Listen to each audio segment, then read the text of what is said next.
దేవునికి మహిమ కలుగునుగాక.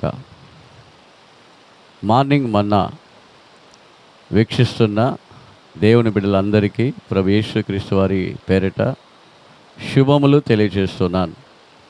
యేసుక్రీస్తు వారు మీ అందరినీ ఆశీర్వదించునుగాక.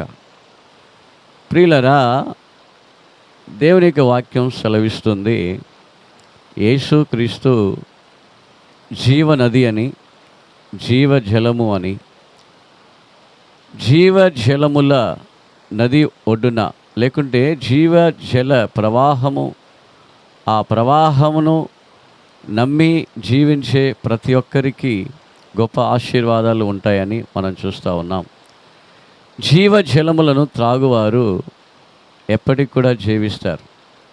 యోహాను సువార్త 4లో సమరియా స్త్రీతో కూడా యేసు ప్రభు చెప్తున్నాడు, నేనిచ్చే నీళ్లు త్రాగువారికి ఎన్నటికీ దప్పిక కలగదు అని చెప్తున్నాడు. అయితే ప్రియులారా గమనించాలి, జీవజల నది అయిన యేసుక్రీస్తు యొద్దకు మనము వెళ్ళినప్పుడు ఆ జీవజలముల నది అయిన యేసుక్రీస్తు వారు మనల్ని జీవింపచేస్తూ ఉన్నాడు. నిజంగా ఈరోజు ఈ యొక్క నది పరవళ్ళు త్రొక్కుతూ ప్రవహిస్తూ ఉన్నట్లుగా, దీని చుట్టుపక్కల ఉన్న చెట్లన్నీ పచ్చగా ఏ విధంగానైతే ఆశీర్వాదకరముగా ఉంటాయో ఆ విధముగా ఈ యొక్క నదిని చుట్టుపక్కల ఉండే చెట్ల వలె మాత్రమే కాదు, ఇందులో జీవించే ఆ యొక్క చేపల వలె, మత్స్యముల వలె మనం కూడా యేసుక్రీస్తులో ఉంటే చక్కగా ఆశీర్వాదకరమైన మార్గములో మనం జీవించగలమని ప్రభు చెప్తూ ఉన్నాడు.